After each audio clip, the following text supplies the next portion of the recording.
Magandang umaga po sa inyong lahat. Oras na naman para sa inyong paboritong programa, ang Putok TV. Ako po si Julius Babal. At ako naman po si Tintin Beer Sauna. Good morning sa iyo, Julius. Good morning, Ting Ting. Mukha yatang pagod na pagod ka, pinapawisan. Ikaw ba'y nag-workout o ano ba, nag-exercise ka ba? Actually, hindi naman. Kaya lang, naglakad ako mula sa bahay namin hanggang makarating ako dito. Talaga? Ikaw, bakit parang pawis na pawis ka at pagod na pagod ka rin? Actually, yung sasakyan ko medyo tumirik. So nagtulok ako mula Cubao hanggang dito. Grabe, ang dugyot-dugyot na nga natin. Nakakaya sa ating guest. Actually, hindi naman nakakahiya dahil ang guest natin ngayon ay mas dugyot pa kesa sa atin. Ganun ba? Isa siyang dalubhasa tungkol sa mga baho ng ating katawan. Please welcome Miss Lily Mahi. Magandang umaga, Julius. Ting-ting, salamat at naimbitan ninyo ako dito sa Putok TV. Miss Lily, very interesting itong pag-uusapan natin. Ito yung tungkol sa putok o body odor. Tama ka, Julius. Alam nyo ba na lahat ng tao ay may putok? Kung akala mo na wala kang putok, dalawang bagay lang yan. Either na may sipon ka o kaya nasanay ka na sa amoy mo. Ibig ninyong sabihin, kaya hindi po ako nababahuan sa sarili ko ay dahil sa sanay na ako sa amoy ko. Oo, Ting-ting, akala mo lang ay wala kang amoy. Pero maniwala ka, mas mabantot ka pa sa kanya. Miss Lily Mahit, saan ba galing ang putok? Actually, ang putok ay hindi lamang niyon sa kilikili, ha? Ang putok ay kombinasyon ng lahat ng baho sa ating katawan. Ano-ano ang mga bahong ito? Oh. So, simulan natin sa itaas, sa tuktok ng ulo. Kapag ito ay naaarawan o pinagpapawisan, lalo na ang anit natin, dito galing yung tinatawag na amoy araw. Paano naman po kung nakasombrero? Mas mabantot yan dahil kulob.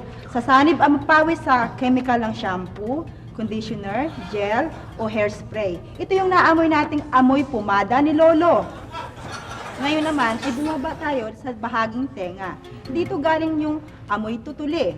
Nabihira nating naaamoy dahil ang tenga ay malayo sa ating ilong. Pero subukan mong amoy ng cotton buds na ginamit mo. Aba, kita mo. Ting-ting, alam mo, ginagawa ko yan. Palagi mabaho nga yan eh. Oo. At isa pang alam mo, at isa pang source ng baho ay ang bibig. Alam nating lahat na dito naaamoy ang bad breath. Mga tinga na di natatanggal, bulok na mga ngipin. Bakit po ang lolo ko kahit wala na pong ngipin ay mabantot pa din? Yan ang tinatawag na amoy lupa. Dahil matanda na siya, ang mga laman loob niya ay nabubulok na. At ang amoy na ito ay lumalabas sa kanyang bibig. Ano ko na yun? Next, ito ang number one source ng putok, ang kilikili. Aba. Miss Lily, bakit po ba napaka-asim ng ating kilikili? Yan yung tinatawag na defense mechanism. Yan ang ating katawan. Pangontra sa kilite. Kapag nakita mong pawisan ang kilikili ng isang tao, gusto mo pa ba siyang kilitiin? Di ba hindi na? Oo nga naman. Bumaba pa tayo sa ating shorts. Another source ng body odor ay ito. Ang shorts? Hindi ang shorts. Ito yung nasa loob ng shorts. Kay babae o lalaki, may odor na nanggaling sa area na ito. Mas lalong-lalo na sa bandang likod. And last but not the least, itong mga paa. Dito galing ang amoy kachichas. Lahat ng mga bahong ito na galing dito mula ulo hanggang paa, ito ang total putok ng isang tao. Miss Lily Mahit, ano po ba ang solusyon sa putok? Ligo. Ligo. Pag ang tao naligo, tanggal na ang putok niya? Pansamantala. Pag hinayaan mong hindi maligo, babalik ang putok. Kaya ang mga tao ay may mga level ng putok. Una, ang zero putok. Ito yung mga taong bagong ligo at malinis ang suot na damit. Kabilang dito ay mga kolehiyala at mga sales lady sa isang department store. Ang next level ay putok number 1. Ito yung mga taong naligo pero ang suot na damit ay nagamit na, hindi nalabhan. Halimbawa nito ay yung mga nakitulog sa bahay ng mga barkada nila at mga galing sa isang motel.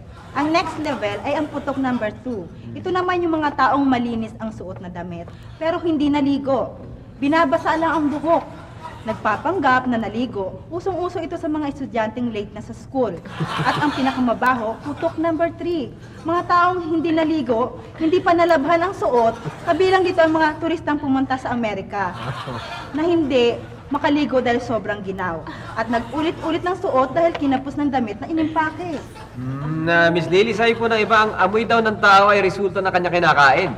Tumpak. Tayo po mga Pilipino, walang makain. Eh di, walang amoy. Maraming salamat po, Lily Mahin. At maraming salamat po sa inyong lahat. Dito po nagwawakas ang ating programang Putok TV. Hanggang sa muli. O ano, Ting Ting? Mag-shower muna tayo. Sige. Halika na. Sama ako. Aha.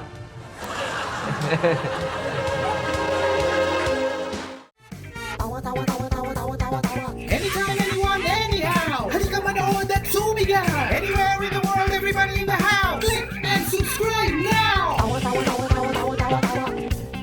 You know.